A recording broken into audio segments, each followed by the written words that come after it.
آج جو ہمارے پاس لیکچر سیریز میں جو ہمارے پاس موضوع ہے وہ ہے the extraordinary enchanted journeys of a female Sufi saint from Kabul to Matiari.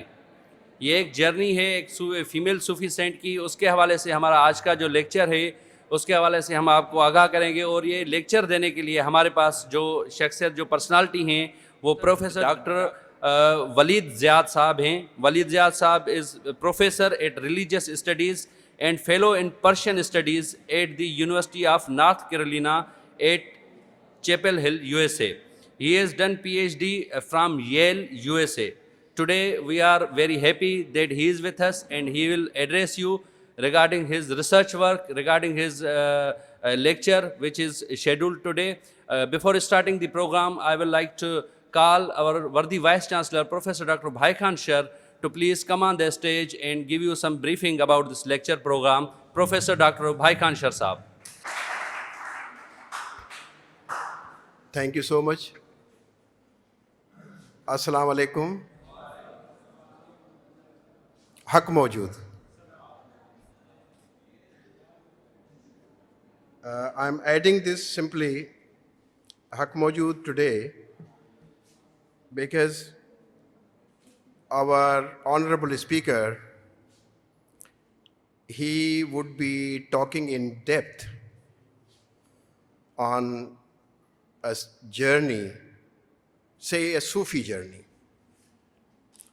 or in other words, how the Sufism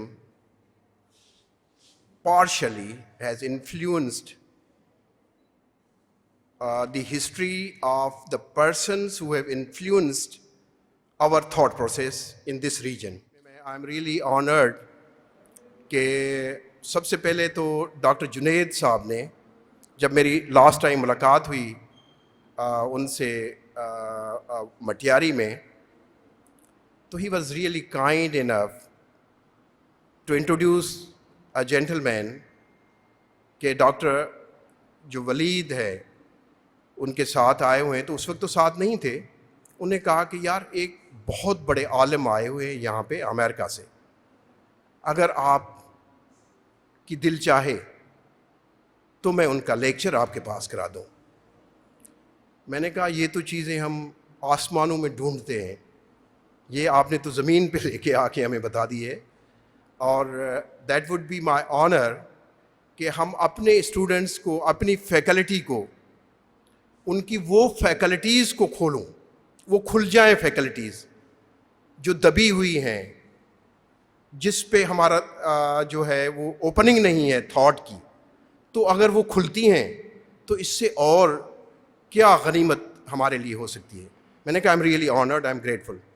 اور جب میں نے ڈاکٹر جنید صاحب سے, ڈاکٹر جو ہے ولید صاحب سے جب میں نے ان کو دیکھا, اٹس پریٹی ینگ مین, اور جب میں نے ان کے بات کی کہ یار جو ینگ بھی ہوتے ہیں اگر وہ جستجو میں رہیں, اپنی زندگی بھر علم کی جستجو میں رہیں, اپنی زندگی بھر اس فہم کی جستجو میں رہیں, تو عالم بھی ہو جاتے ہیں, فہمیدہ بھی ہو جاتے ہیں. اور جو لوگ علم کے جستجو میں نہیں رہیں گے, جو فہم کی جستجو میں نہیں رہیں گے, تو وہ پھر ہمارے جیسے ہی ہوں گے. اس میں نہ علم ہوگا نہ اس میں فہم ہوگا. تو بہرحال آئی ایم ریئلی آنرڈ کہ اور وہ بھی امریکہ نارتھ کیرولینا یونیورسٹی کے پروفیسر آپ کے سامنے ہیں. اور میں سمجھتا ہوں کہ آپ لوگ جو ہیں ان کو سننے کے لیے آپ لوگوں نے وہی فضیلت, وہی فہم ریفلیکٹ کرنا ہے, وہی خاموشی والا, وہی سننے کے تجسس والا, کہ ان کو بھی پتہ چلے, ہمیں بھی پتہ چلے کہ ہاں ہم سیکھنے کی راہ پہ ہیں. So sir thank you so much, I am really grateful, thank you. السلام علیکم. بسم اللہ الرحمن الرحیم. अवां सभिनी भेणूं ए भावननि ते सलामती हुजे. लतीफ़ जी हिन धरती के पंजो ॿियो घर तो सम्झां, सिंध के पंहिंजी मां थो सम्झां, चो ते हिते जो माण्हू सच्ची मोहब्बत कंदड़ ए समाजणो आहे. I hope the pronunciation was not too difficult. It's an absolute honor to be here, and I am deeply grateful to the professors and, of course, to the VC of this incredible university for inviting me here, and, of course, to all of the participants. And I'm also deeply grateful for an introduction which is far better than any introduction that I could have given on the topic. Now, I'm a historian of the Eastern Muslim world, what we call the Persianate world, the world that has been inspired by the Persian language, by Persian adab, by sensibilities, by the Persian political ethic. My research has taken me through about 200 towns and villages throughout Uzbekistan, Afghanistan, and my beloved Pakistan. The focus of my research is on the Naqshbandi Sufi order. It is in fact a Shaheedi order. The introduction has now been given, and we'll go into a bit more detail as to what that really means, practically speaking. Now, the Naqshbandi silsila has a very long history in Sindh.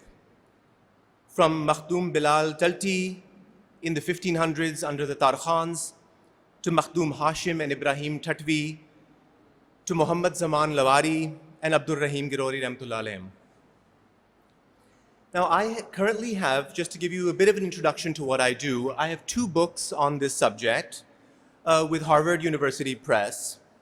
The first, which is Hidden Caliphate, yani Khilafat-e Batini, Batini Khilafat, came out a few months ago, and the next book, which is also B with Harvard, is entitled Sufi Masters of the Afghan Empire, Bibi Sahiba and Her Spiritual Network, and that is what I will discuss today. And this book should technically be complete perhaps February, March, and hopefully in print sometime later on next year. And this next book, which I will introduce to you, is on Naqshbandi female scholar Sufis in Afghanistan and Sindh, and these intimate connections between these 2 rich lands. Now, I also happen to work on ancient coins as a source of history. I have 1 book on a cave temple kingdom in Gandhara, in Kabul Valley and northern Pakistan, and finishing another book on the coins of Sindh from the Tarkhan and from the Sama, Arghun, Tarkhan, and Mughal periods, entitled Beyond Khutbah and Sikka. So today I will share with you my ongoing work on female scholar saints. It's a work in progress. They were a critical part of the social and spiritual fabric of this land, but whose names and stories are all but erased from our collective memories.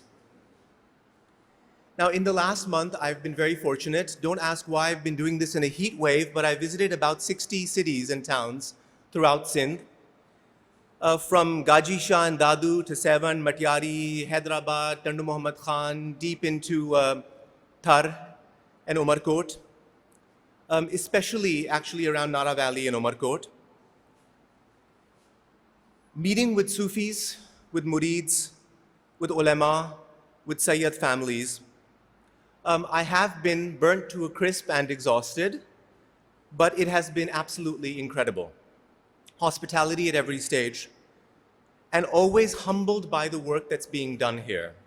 I have met some incredible scholars and met some great human beings. Now, first I want to share with you something personal, and Sayyid Junaid Akbar Shah had mentioned that I should say a word about this. Why Sindh?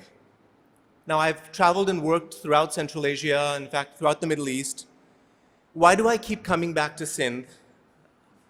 Why, as a historian, is Sindh so important to me? What makes it so special to me? Now, of all the places that I have traveled, from, let's say, Istanbul all the way into India, it is Sindh where, despite colonialism and all of the negative impacts of modernity, jadidiyat, many of the old institutions, the old memories and culture are still intact. Now, I'm not going to lie, they are a shadow of their former selves.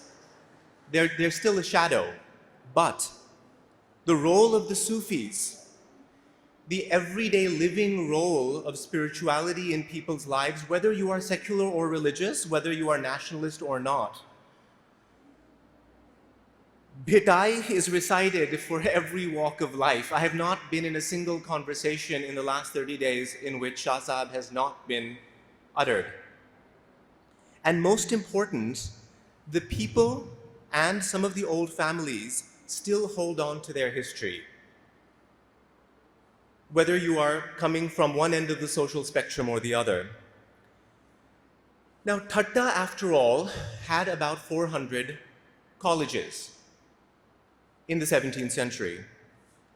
The descendants of several families are still here, like the Qazis of Nasarpur, the Qazis of Thatta, the descendants of, in fact, a whole sequence of spiritual lineages who were great scholars of their time, and some of, admittedly, who are no longer what they were in the past, but are still holding on to something.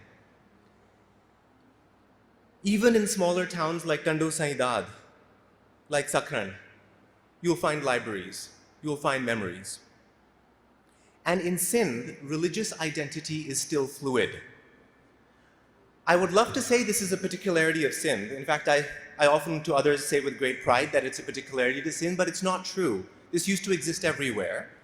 But the process, VC Saab, that we discussed, the 20th century processes of destruction and recreation of these reified identities has precluded what is available in Sindh today, the fluidity of religious practice that is actually a reality in every part of the world before modernity, which is still alive here. In other words, Sindh to me becomes a reflection of what tradition would have looked like.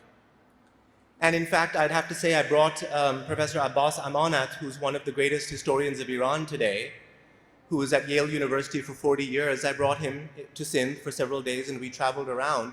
And he had exactly the same experience that I did, that things which are only memories in Iran are still intact in Sindh. So, it is through Sindh that I'm able to understand the Persian-speaking world, the Uzbek-speaking world, the Uyghur-speaking world. Elsewhere, these practices and institutions and families are long gone. So without further ado, let me begin my presentation. Alhamdulillah ala dhalika hamdan kathiran. Harchand الحال خدمت مخدومه مشار لیا را احتیاج به اذن نیست، اما چون از اکابر مرسوم گردیده که بی اذن پیر در این امر خطیر اقدام نمی نماید، لذا قلمی می گردد که هر که از قسم نساء و رجال که طالب به راه ایزد متعال باشد و به خدمت شریفش برسد و اخذ طریقه نماید، گویا به این فقیر رسیده باشد. Although now the respected aforementioned Makhduma, this teacher, the Sufi guide, has no need of permission, but since it is the tradition of our predecessors that without permission, bi-izn, a Sufi guide cannot in this serious matter take a single step, thus in written form it is enshrined that whoso from all women and men that seek the path of transcendent God can come to her service and take the path from her, even if they have received it from this poverty-stricken one. What you are seeing before you are the final lines of an ijazatnama, a diploma, issued by Khwaja Safiullah of Kabul, scholar, poet, and Sufi of all of Afghanistan in the late 18th century, of Balochistan and of Sindh, to his premier student and successor, Bibi Sahiba Kalan. Kalan meaning the great. Today I'll introduce the subject of this diploma. This rather remarkable figure whose life has actually sucked me in. I had no intention of studying this. I had found a single line when I was in Kabul in a tazkira, in a biography, and bit by bit the story unfolded. Finally, when I met her descendants in Sindh, it turns out that, well, now she's going to be the main subject of this next book. She is a woman Sufi saint and scholar who died in 1804, who was designated as the first of the inheritors of the most important Sufi tradition based in Afghanistan, with branches from Western China, from Xinjiang, where the Uyghurs are, up to Sindh. So, interestingly enough, although the story begins in Peshawar and Kabul, for me the story really began in Matiari, where I met her descendants who had migrated there, who actually had kept alive the manuscripts and the memories and the sacred relics associated with her and her family.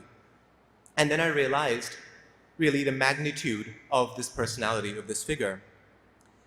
Now, this study challenges a lot of ingrained assumptions. First of all, can I ask how many of us are aware that women Sufi sheikhs were inheriting Sufi orders and madrasas and khanaqahs? If I can just ask with a show of hands. Well, you'll be in for a surprise. Now, first of all, the first challenge is the idea of Sindh as an isolated cultural zone from the broader world, whether the Muslim world or Asia at large, after the Mughal periods. There's an idea which has been reinforced by these, I will say it up front, the Burton and Alexander Burns and these various British colonial instruments, that Sindh was an isolated backwards region prior to the coming of the British, that the 18th century was a time of decline. This is absolutely untrue. Second, from the perspective of gender studies, the implication of this story is remarkable. And I'll touch upon a few of the facets today. We will witness through Bibi Sahiba the existence of a potent form of female, scholarly, saintly, religious authority which emerged in this belt from Central Asia down to Sindh, and which was in fact strongest, strangely enough, in what are now the Pakhtun regions and in Sindh and in certain parts of Uzbekistan, in Farghana. Now, I use the term scholar Sufi. Why?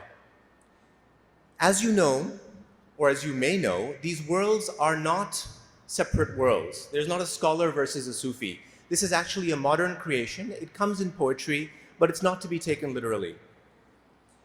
These two terms are overlapping and the same. Where the madrasa and the secondary education left off is where the Sufi institution began. One could not exist without the other. Now, before I begin, I'm going to talk a little bit about these two subjects. The first is what was going on in Sindh in the 18th century, at the time where this silsila emerged in Sindh. And second, a little bit about Sufism in this region, which will not be as fluent as what you've heard a few minutes ago, but hopefully will add a little bit to the eloquent introduction. Now, there are several processes that were happening in Sindh across the 1700s, and hopefully you'll be familiar with some of these. Already by the late 17th century, by the late 1600s, Sindh's subedars were becoming more and more independent of the Mughal Empire. Hopefully everyone knows this. Sindh starts becoming more independent, right? Sufi Shah Inayat episode, hopefully everyone knows, the rise of the Kalhoros. Now this shift away from the political side actually led to a literary and academic renaissance throughout Sindh. It began with a translation movement, the rise of Sindh as a high cultural language that could rival Persian. So the rise of Sindhi that existed next to Persian and Arabic, and this movement was mostly happening at Thatta. Now, in the course of the 18th century, the Indus River starts changing course. So Thatta and Lari Bandar, which was the port, is eventually replaced by Bandar-e-Karachi. And what ends up happening is that the scholastic enterprises of Thatta end up moving a bit north, towards Nasrpur, towards Matiari. There's several other centers of scholarship as well. This is not the first time they emerged. This is like the second emergence of Nasrpur and Matiari. They were rather important cultural centers in the 1500s. Now, most important, Sindh continued to be the lifeline from Multan down to the Indian Ocean, from Central Asia down to the Indian Ocean, from Afghanistan down to the Indian Ocean. In other words, every trader had to travel through Sindh and therefore was invested in Sindh. Now, much of this process has to do with something else that was happening at the time, and this is the rise of the Durrani Afghan Empire. So as you well know, hopefully, that the Durranis emerge, there's problems in the Mughal heartlands, Nadir Shah Afshar invades, and then the Durrani Empire sets itself up in Kabul and Kandahar. It expands into Sindh and Balochistan. So what ends up happening now is that the cities of Kabul and Kandahar become inextricably tied intellectually to your great cities in Sindh, initially to Thatta and then to Matiari and several other regions. In fact, many of the great scholars who are feeding the Afghan Empire are actually coming from Sindh. Another thing happens, and this unfortunately few people in Sindh know, that Ahmad Shah Abdali, when he sets up his empire, ends up promoting a class of Hindu bankers in Shikarpur, making Shikarpur the banking capital from Russia all the way to China. There have been 2 books written on basically the role of Shikarpur, this is coming from the United States, in basically enabling banking transactions literally from St. Petersburg all the way to Beijing and Iran and the Caspian Sea.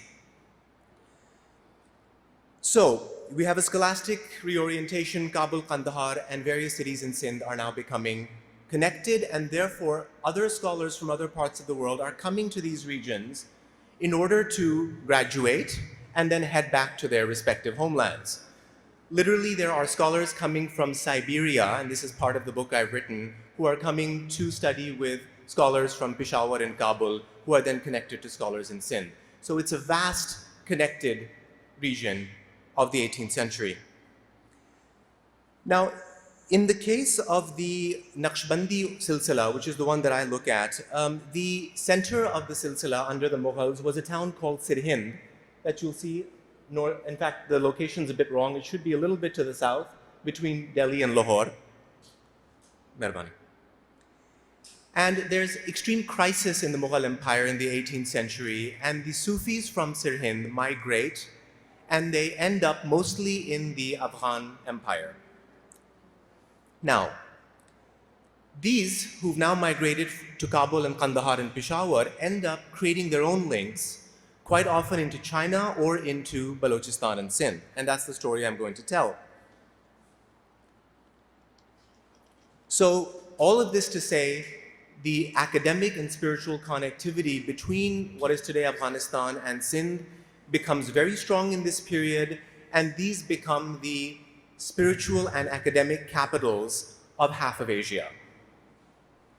Now, Sufism you've been introduced to, which refers to the mystical dimension of Islam and traces back to the Prophet Muhammad, peace be upon him. Now, Sufism is an experiential concept. It can't be, in fact, every time you look for its definition, the definition will say it cannot be defined.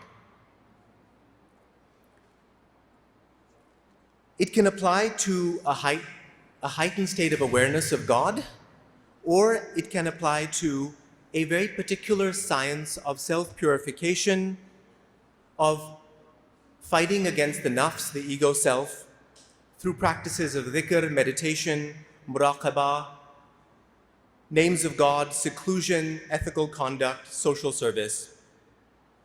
Now, there are many paths, there are many schools of Sufism. Each has its different philosophy and methodology. And the formalization of Sufism takes place along the lines of the formalization of fiqh, of usul fiqh, of tafsir, of hadith, of all of the major sciences, which means that all of these sciences end up being integrated and connected, really by the 11th and 12th century. So the most important take-home point is that very early on, Sufism becomes recognized as an integral part of Orthodox Islam, not opposed to it. This is something which many people believe and are told today, that there's orthodoxy versus Sufism. This is not the case before the 20th century.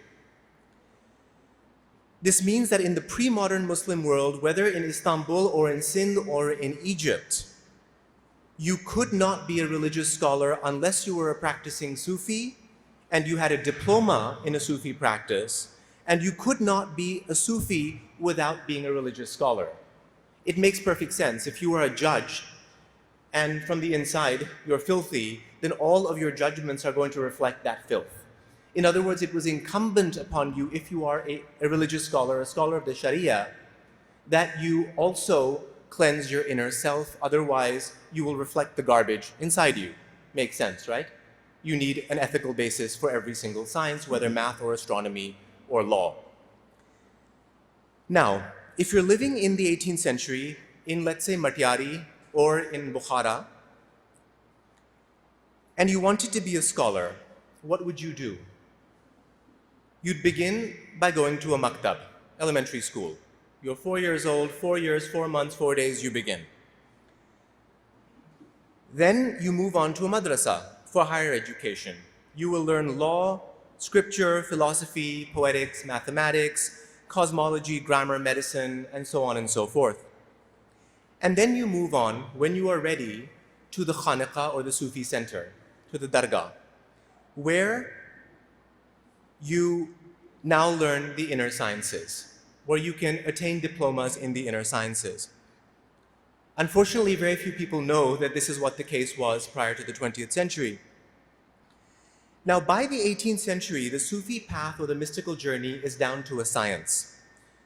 With teachers' textbooks, hundreds and hundreds and hundreds of textbooks on how to attain mystical growth, how to fight your anger, how to fight your ego self, your nafs shikani, step-by-step guidelines on how to actually become a better person, a muhsin. Now, each Sufi order grows through the appointment of khalifas, khulafa. Basically, if I'm running a school and I train a student who then attains my level, I can then tell them start another school. Simple as that. That's what a khalifa is.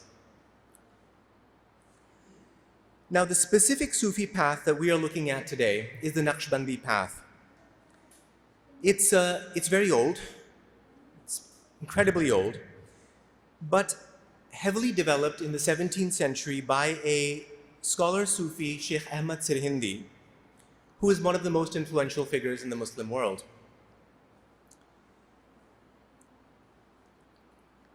This order actually becomes the most widespread in the entire Muslim world. They're Sunnis and they revere the 12 Imams. They're Imami Sunnis. Bibi Sahiba, in fact, who I'll be talking about, is a Sayyid.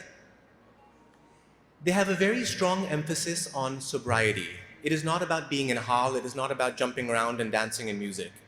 Practices are all silent. Silence is considered more powerful than sound. And they have a very sophisticated method grounded in Quran and Hadith of mystical growth and mystical centers, which are mapped onto the body, through which one can cleanse the inner self. It's unfortunately a science that was very widespread before the 20th century, but has lost ground with the onset of modernity. There are different points which map onto the body, the qalb, the ruh, the sir as-sir, and each of these are energized through certain recitations of the names of God, which allow us to then purify our inner selves and then travel to God. Just to let you know how much of an orthodoxy this was, your great figures like Shah Waliullah Dehlawi were doing this. All of your greatest mufassirin, your muhaddithin, were all basically engaged in these practices. Today, people don't quite understand what this is about, including the kings of Bukhara and the sultans of the Ottoman Empire. We're also doing this from a very early age. Now, another point about this silsila is the point, unlike the wujudi silsilas, is not to become unified with God, but the point is to become an abd, a servant of God. So someone who then has one face facing the divine, but is amongst humanity and is serving humanity, and therefore has to acknowledge the Sharia and live their life according to the Sunnah. So the Sunnah and Sharia becomes incredibly important in this silsila, as in all of them. So the point is not to become a saint in wajd or in hal. The point is to become someone who is fully realized and practical and can lead other people in the matters of this world and the next world. So, everyone with me? It's a very long introduction, and I think I've lost half the audience. Okay. Now let's begin with Bibi Sahiba's Pir, her guide, Khwaja Safiullah. In the late 18th century, he was the most renowned Sufi scholar of the Durrani Empire. He had migrated from North India into Kabul, first Peshawar, then Kabul, and then he set up a college and a madrasa and a khanaqah in the 17th centuries, in the 1770s, in a place called Shor Bazar, in the center of Kabul, and drawing students from as far as Balochistan in China and Sindh. He had won the respect of two kings, the son and the grandson of Ahmad Shah Abdali.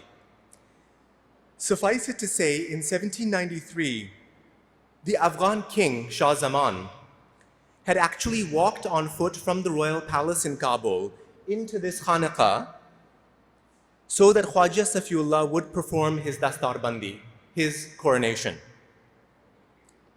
Now, Khwaja Safiullah had traveled to Sindh actually 6 times in 3 Hajj trips. And according to tradition, received spiritual invitation from Hazrat Usman Marwandi, Lal Shabazz Qalandar, and later performed muraqabah, meditation, at Pitshah. In other words, he embraced Sindh's sacred landscape. Now, Khwaja Safiullah had appointed 30 deputies, 30 khalifas, 9 of whom were Sindhi. And they managed his sacred scholastic network from Central Asia to the Kohistan regions of Kabul, to the Pakhtun tribal regions, to Balochistan, to Sindh, and onwards to China. His khalifas included Sindh's foremost scholars, among them Makhdoom Ibrahim Tatwi, grandson of Makhdoom Hashim Tatwi, who authored over 30 to 40 books, initiated 200,000 students into the Naqshbandi Silsila. He has poetry, he has works on rhetoric, on fiqh, on a whole range of subjects. Then we have Qazi Muhammad and Abdullah of Nasrpur, scholars of the most famous Qazi family of Sindh, who hosted a famous madrasa in Nasrpur. We also have Abdul Wahid Sivistani of Sevan and Shikarpur, who was unquestionably the most influential jurist of Sindh. Among his 39 books on fiqh and theology is his massive work, which you can actually see a page of here, Beaz-e Wahidi, written in Arabic, Persian, and Sindhi, which became Sindh's most famous collection of fatwas. So these are amongst the khalifas that the Sufi Sheikh has selected to basically run his madrasas and his Sufi centers. And these were Sindh's top scholars. But among all of these khalifas, that our physical forms are separate, but our reality is one. Now, Bibi Sahiba was born in Peshawar, most probably in 1752, and came from a scholarly family of Bukhari Sayyids. From her father's side, she was a descendant of the Hazrat of Uch, Hazrat Jalaluddin Surkhposh Bukhari, So she was connected to the sacred identity of Greater Sindh. From her mother's side, she was a descendant of Sheikh Ahmad Sirhindi. It's interesting that in her family, 300 years earlier, was the great female saint Bibi Jaivindi, of whom we know very little except her spectacular shrine in Uch Sharif, which indicates she was a noteworthy figure. And this is the state of the modern world, that we have the shrines, we know that someone was of importance, but we reduce them. We lose track of the sources, we lose track of the stories. Now, at an early age, Bibi Sahiba memorized the Quran, studied Islamic law, theology, and medicine. This is Tibbe Yunani. This is Greco-Arabic medicine. Before the age of 11, even began her training in Sufism and metaphysics. In 1769, she married a distant relative 3 to 4 years younger than her, who was also a renowned poet and a Sufi, but the biographies of her husband generally refer to him in connection to her. By the 1770s, Bibi Sahiba arrived in Kabul and Kandahar. This, in fact, is the family dargah and shrine in Kandahar. It's an image from the 1840s. By this time, she was already a promising young scholar in her 20s. Over the next decade, she educated hundreds of scholars and Sufis. She was financially independent and had inherited about 4,000 acres of land around Kandahar, and also in Sindh later on, which the governors had granted for her academic endeavors. In fact, oral histories tell us that a chunk of this land was actually transformed into a wildlife preserve where animals who were hunted would come for refuge. And this happened until about 1881. Now, in the biographies, she is her teacher's personal confidant. She is the manager of the affairs of the Khanaqah and the voice of reason. Now, consider this episode. In the 1780s, Khwaja Safiullah, her teacher, experienced a spiritual and psychological crisis. He went into a state of vajd or hal. This is actually part of the spiritual process, and then you come back down to earth. We are told he would perform his prayers at his mosque in his college in Kabul, and then immediately return to his chilla gah, his chilla khana, which was located within the Haram Sarai, which is the female portion of the dargah. It's a female-led portion of the dargah. Bibi Sahiba managed the affairs of these quarters. Now, her teacher would sit there and cry and lament, and he happened to possess a very sizable library, which he decided in this particular state of not being aware of what's around him, he said he wanted to donate all of these books to the poor. Bibi Sahiba intervened, and she said the poor have no need of these books, they have need of food. So she used her own money, which gives us a sense of her financial independence, purchased the entire library, shifted it to her quarters, and then used her own money to then feed the poor, Hindu and Muslim, in Kabul. In fact, one of these books that's still preserved dates from the 13th century and was written in Baghdad. It's a handwritten Quran. So this is one of several episodes that we find which give us a sense of her financial independence, her wisdom, and her charitable activities. Now, in her capacity as a Sufi sheikh, she was assigned to teach women and men within the order. We know she would have had the following responsibilities. She would direct meditation, dhikr. She would impart literacy through the Quran and through, in fact, books in Persian to women, giving lectures on hadith, aqaid, fiqh, and Sufism to advanced students. And then she would administer medical and spiritual remedies, and then deal with day-to-day problems of the communities, solving conflicts. The sources tell her that she taught men within and outside of the family, even giving spiritual guidance to the senior disciples of her teacher, in fact, including the ones that we mentioned. Now, with the order well established from Sindh to Kabul, Bibi Sahiba regularly received delegations of Sufis and ulema. Sindhi stories relate a story concerning a caravan from Sindh, which arrived at Kandahar, led by Khwaja Safiullah's Sindhi Khalifa, a great poet and a darvesh, Mia Ahmad Khan Nizamani from Ninjogort, whose family I just finally met several days ago, who in fact showed me a handwritten manuscript belonging to their ancestor. Now, at this time, Bibi Sahiba was based in Kandahar. And when she found out about the arrival of Mia Ahmad Khan Nizamani, she sent out her 10-year-old son to greet the guests. She specifically asked him, her son, to request a prayer from Mia Ahmad Khan Nizamani. Now, her son went out, and he noticed this darvesh, whose appearance seemed to be very, very different from his own, and he became afraid. And he went back, and his mother said, "Did you ask for the prayer?" And he said, "No, I didn't. He scared me." So she became upset, and she said to him, "Do not consider his physical appearance, as his heart is luminous as the full moon. When I spiritually approach the court of our beloved Prophet, peace be upon him, I see Mia Ahmad Nizamani at his feet. We are not given this honor." Now, this story is important on a number of fronts.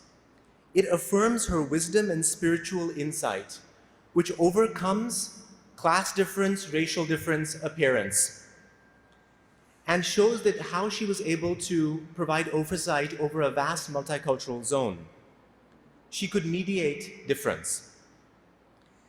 Now, the narratives in Kabul, Kandahar, and Sindh bear witness to the development of a space called the Haram Sarai, which was a space of spiritual training presided over by women, which existed in parallel to the male-dominated spaces. Now, this existed both in Sindh as well as in Afghanistan. And it's a critical part of the broader sacred institutions. And it attracts scores of women disciples. They even provided mental health services to especially female disciples. When men would come, they would provide lectures probably through a lattice, a jali, or through a curtain to maintain strict gender segregation.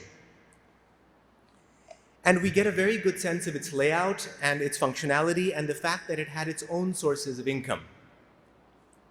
And the go-betweens or ambassadors between the female space and the male space generally happened to be relatives, who then would pass messages back and forth. Now,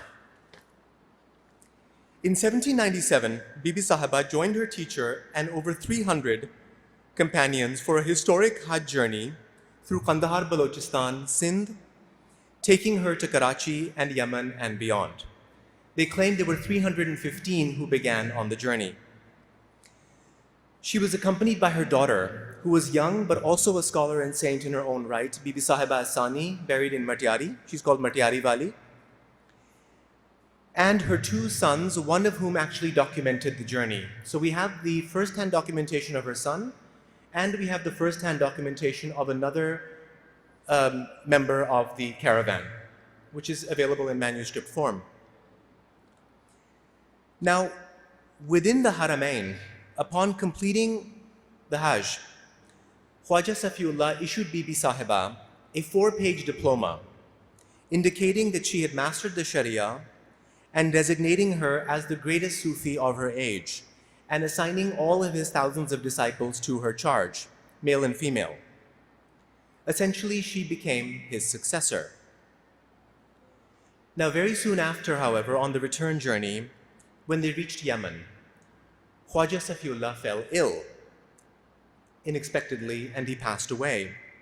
The spiritual and financial affairs of the Hajj journey fell to Bibi Sahiba, while Makhdoom Ibrahim Tatwi, who was her friend, led the funeral procession and prayers.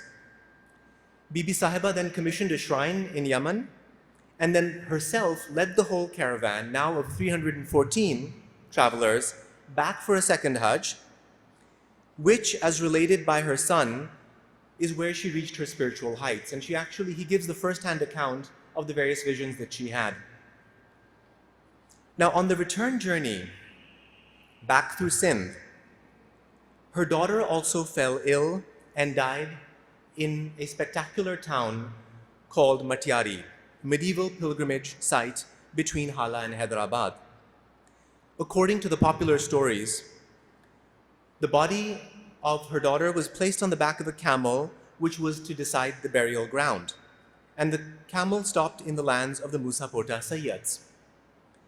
As was the tradition, the Sayyids hosted the caravan and provided them eventually with land and property to set up their academic apparatus. We are told that Bibi Sahiba entered into meditation, and afterwards she referred to Matiari as the Chaukat of Medina. Indeed, very few people today know the historic significance of this city, but it is said to house the second largest sacred burial ground in Sindh after Makli, supposedly 99 graveyards. In fact, if you walk around the town, the depth of the city will reveal itself. The Jami Masjid of Matiari actually hosts a space where Shah Abdul Latif Bhitai performed seclusions. Now, one of the most important Sayyid families of the Indus Valley, who had traveled from Herat 6 centuries ago as religious scholars, had settled first in Hala and then in Matiari. In fact, the Sayyids had settled during the reign of Amir Temurlang, under Sayyid Haidar Ali, the son of Sayyid Amir Ali Herati, in about, say, what's the exact year in which this? 801 Hijri. And from Matiari, they basically settled to different parts of Sindh. So Matiari becomes the staging ground for a lot of the intellectual families who are coming in from Central Asia. Now, my friend, in fact, Qazi Maqsood has written Tarikh-e-Matiari, which I would urge you to refer to, because it will give you the depth of the history of this region. So in Matiari, the city of saints, Bibi Sahiba commissioned a shrine for her daughter, and next to it built a mosque and a maktab in her honor, which remains a local sacred site. To the right is the shrine of her grandson, who came later on. It's the largest dome, I believe, in Sindh. 2 centuries after the fact, Bibi Sahiba's Hajj is still remembered by the people of Matiari. Now, after her stay in Matiari, Bibi Sahiba returned back to Kandahar and Kabul, stayed for several years, and then traveled into Sirhind in India, returned back through Lahore, and then a year later was invited by the king of Bukhara himself, who at the time was a practicing Sufi teacher. In fact, he had received an ijazatnama and spent several hours of his day teaching Sufism and Sufi practices to his own students, and also teaching law and tafsir. In fact, some people complained that he didn't spend enough time ruling. Now, the king invited her and her 2 sons to Bukhara, and sources indicate that they participated in scholarly debates in the Bukharan court. She, meanwhile, went to the holy shrine of Shah Bahauddin Naqshband, after who the Naqshbandi order is named, and she developed a special spiritual connection with him, and started receiving insights that her life was coming to an end. Now, the most remarkable chapter is actually the end. She left Bukhara with her sons, and in 1803, she died at Mazar-e-Sharif, which is the spiritual center of all of Central Asia, built around a legendary shrine attributed to Imam Ali. He's believed to be, in fact, buried either in Najaf or Mazar-e-Sharif, depending on which school of thought you belong to. Some say it doesn't matter. Now, with Bibi Sahiba's reputation, the Khadims of the Mazar gave her a saint's funeral, and she was given the rare honor of being buried under the second dome of Imam Ali's Mazar. Her sons continued the journey home. The elder Shah Fazullah was to become a noteworthy poet and writer, the father of one of Kandahar and Sindh's important spiritual lineages. The younger Shah Ziaul Haq Shaheed became a scholar saint of the highlands around Kabul, and in fact became a key mujahid and mobilizer against the British when they invaded in the 1840s, and lost his life. He was martyred in that war. Now, both sons spent considerable time in Sindh, attracting, in fact, Bibi Sahiba's biography was completed in Tando Muhammad Khan, and they attracted disciples and developed close links with scholars, especially in Lower Sindh. But the story that I'm researching continues well beyond Bibi Sahiba's passing away. And this is the last chapter. In the 1880s, a tragedy occurred in Afghanistan. The British invaded for the second time and lost bitterly, but after retreating, decided to plant their own puppet ruler, Amir Abdur Rahman, who started a purge against the Sufis, against the Hazaras, and against a whole slew of different groups within Afghanistan, financed by the British. Now, both of Bibi Sahiba's grandsons and her great-grandsons were mujahids in the war. They had in fact mobilized the Ghazis to fight around Kandahar. They were forced to do hijrat and all migrated to Sindh. First to the shrine of Bibi Sahiba, the second in Matiari, and then to other places. So Matiari now became the way station for the Afghan Sufis who were migrating to basically escape the problems occurring at home. So they migrated from Matiari to Tando Muhammad Khan and then to the Umarkot area where they set up dargahs and madrasas. They all learned Sindhi. At Bibi Sahiba II's shrine, they expanded the madrasa and created a mehman khana for Central Asian and Afghan travelers. So Matiari became a new cultural center. In fact, her great-grandson even became the head of the Khilafat movement in Sindh and was jailed by the British for some time. His mother was also a saint in her own right. Now, at this time, a new form of female spiritual authority started developing together in Afghanistan and Sindh. The women of this particular family were all trained as ulama and Sufis. But beyond that, her grandsons befriended 4 great Sufis in the Thar Nara area, who they appointed as their Khalifas, to spread the order from Thar into Rajasthan and around Sindh. And this is what I'm working on now, and what took me to Thar. The first was Bibi Mitha. She was one of the 4 Khalifas, a great saint who was also a Matiari Sayyid, who had hundreds of thousands of devotees all the way to Rajasthan. She was a faqir who lived humbly in a mud hut near Umarkot, but was visited by scholars from all the nearby madrasas. She regularly negotiated disputes and once even traveled all the way to Rajasthan because the people there had complained that the local landlord was overtaxing them, and she managed to release their burdens. Bibi Mitha had at least 2 successors, women. One was another female wali, Bibi Saleha Mangrio, who founded a madrasa in the late 1800s where 120 students would study. This is her shrine. She chose to be buried in an unmarked shrine. And even today, Muslims and Hindus pay their respects at these shrines. Now, the second Khalifa was a faqir, Miu Jan Muhammad, also around Umarkot.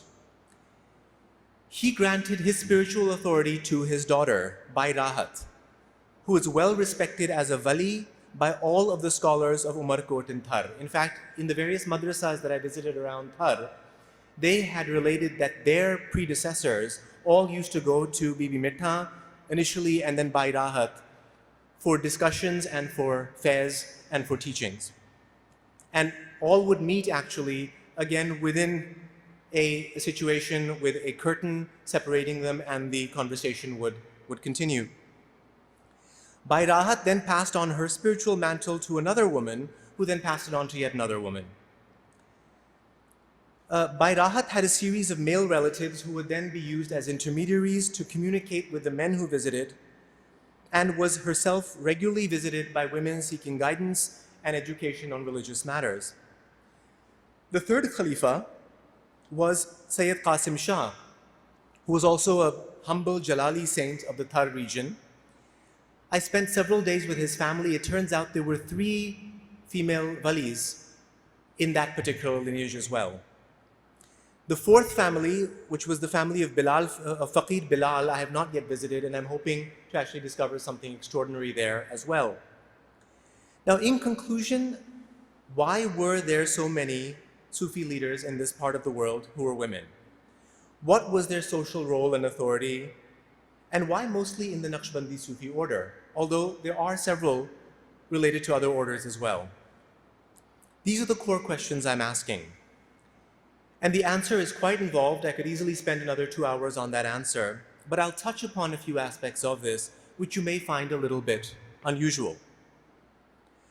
Much of this rests in the fact that in the Naqshbandi silsila, Sufism has to be grounded in Sharia as the first stage.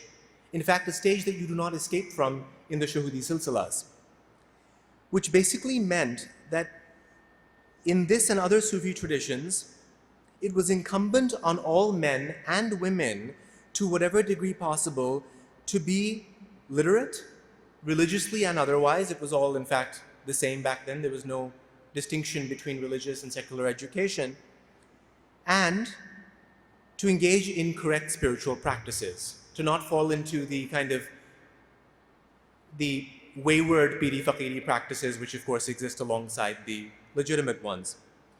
So all of the women walis who I've talked about remained in parda and were steadfast in prayers and fasting and very strict in matters of sunnah. Now, this is very interesting. Because of the parda system and strict gender segregation, it necessitated female teachers. In other words, were it that both were not segregated, you would certainly have male teachers teaching women. But strangely enough, because of the segregation, it actually necessitated teachers who then would be able to educate 50% of the population, who then would be women, which then created a whole cadre of women. And they were all trained in hikmat, tibbe Yunani, who would then provide medical services and postnatal health care, as well as providing literacy and education in fiqh or other matters. Now, as they grew in knowledge and stature, like in the case of Bibi Sahiba or the other women who I've discussed here, men would acknowledge them as their teachers and spiritual guides. And because of their adherence to strict segregation norms, they had now ways of communicating with men that were appropriate and beyond any criticism. So this system actually then created ways and means of money transfer, of property transfer, of, in fact, even politics, of dispute resolution, of hijrat, in fact, going to Hajj with 313, in fact, leading a Hajj journey, all within parda. So I hope this has been illuminating, and this is again an incomplete project, and I will be back in August, inshallah, to continue this work. आपने यहाँ पे जिक्र किया और सिंध में इतने मौजूद हैं female saints, that was eye-opening for me.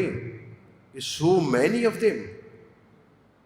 और मैं वही समझता हूँ कि सिंध के कल्चर में जो वुमेन की रिस्पेक्ट भी है, और फिर हमारी औरत में जो पोस्ट नेटल मेडिकल केयर, और बल्कि मेडिकल केयर जो बच्चों की फैमिलीज़ की होती है, वो आज तो मर रही है खैर, लेकिन क्योंकि मैं थोड़ा उम्र में बड़ा हूँ तो मैंने देखा हुआ है कि हमारी औरतें में जो मेडिकल विजडम था वो अभी तक मौजूद था, मेरी अम्मी तक तो कम से कम मौजूद था। और औरतें जो है ना, वो आपकी बड़ी बड़ी मुश्किल जो बीमारियां होती थी उनका ट्रीटमेंट दे देती थी। छोटा मिसाल मैं दे देता हूँ, मैं छोटा था तो मेरे क्या हुआ कि आंखें इतनी सेंसिटिव हो गई कि सूरज की रोशनी में या किसी भी रोशनी में खुलती नहीं थी, बंद करनी पड़ती थी मुझे। अंधेरे में मैं ठीक था, लेकिन वो मैं बड़ा परेशान हो गया, पढ़ता भी था स्कूल में। तो अम्मी ने हमारे एक पड़ोस में दादी कहते थे हम उनको, उनसे पूछा कि दादी हाजानी ही तब बुधायो ही अखिन में भाई खान के मसलो थी हुआ, کھولے نہ تو سکے آئے انہیں تمام سولو ہونا چاہیے ہوتا چوڑ ایک پلانٹ ہوتا ہے سندھ میں چوڑ ان کا بیج لے کے آؤ ان کو بھگو کے رکھو اور صبح کو اس کا پانی جو ہے نا ان کا ڈراپ وہ نچوڑ لینا آپ بلیو کریں ایک مرتبہ وہ پانی لگنے سے میرا وہ ٹریٹمنٹ ہو گیا میں سمجھتا ہوں آج بھی شاید کہ بہت ہی کم لوگوں کو پتا ہو تو اس حد تک تو جو آپ بتا رہے ہیں وہ جو میڈیکل جو ہماری سینٹس میں تھی وہ پیرلل جو علم اور ادب میں کمالات تھے تو وہ میڈیکل سائنسز میں بھی کمالات رکھتی تھی تو آئی ایم ریئلی آنرڈ کہ آپ کو یہ ایک نئی انفارمیشن آپ نے ہمیں دے دی